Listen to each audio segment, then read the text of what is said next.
जवानी तो हर जर्दा के पान भइल चबाइब लेकिन थूकब ना। अरे पनारू एगो मीठा पान आइल तो ओकर कसैलिए नहीं कटल आ चल गई नैहर ससुर चलल हुआ जर्दा का पान चबाए। अरे अरे करो चना हमारे पहुए हमारे यहीं पर रहो, हमारे मंटरिया पर मौत जो नहीं तो ठीक नहीं खाई भाई। सुन सुन लमलोड़वा हमरे मौगी से तोर मुँह नहीं खरे कि हम तो रहीं पर रही। एक देख करो चन ठीक नहीं करत हमारे पर छलंग मत लगा।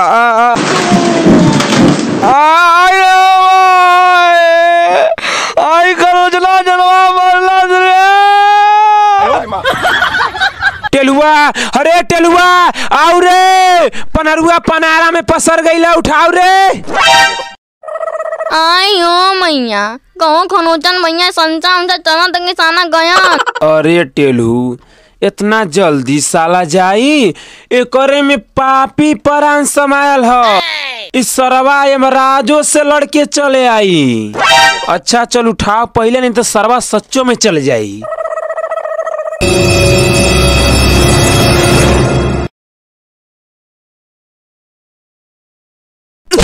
छोड़ छोड़ भग बिलरा छोड़ सर मुआवत हो जा हम के हम वहाँ के हमारे मंटरिया का हड़पल जात हो सरे। अरे लमलोड़ रामा वैसन भैंस भत्तर मेहरारू लिया कि हम का करब रे। असल घरे जगह हो नू एगो खोटो खाली रहा तो काल कबाऊ पर कानी भैंस लिया के बांध ले हुआ। बाकी कुछो कहू पनारू जब जब अपने कानी भैंसिया के देखी लानू लगेला तोरे मंटरिया के बड़की मैये प्रकट हो गल है। अरे साला अरे अरे टेलुआ लिया तनी पहना रे। ई का लिया थुए रे तू ही ना आईना मंगने आ। ए साला है के लौरियावे के लौर लिया लौर पहना छनुक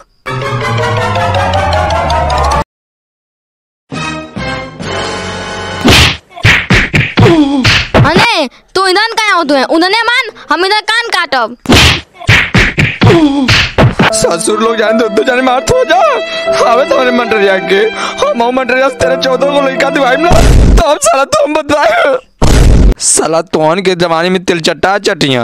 अरे अरे टेलुआ तोरे टेलुआ तोरे जमाने में पिलुआ परी रे तोहन के द्वारी पर कबो अगुआ नहीं चढ़िया चढ़बो करिए तो हवा मारती हवा।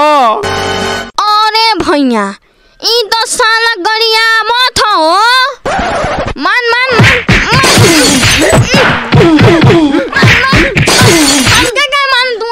अरे तो सर तो के यवा से उधर न मारे क्या यवा से इधर हमके मारे क्या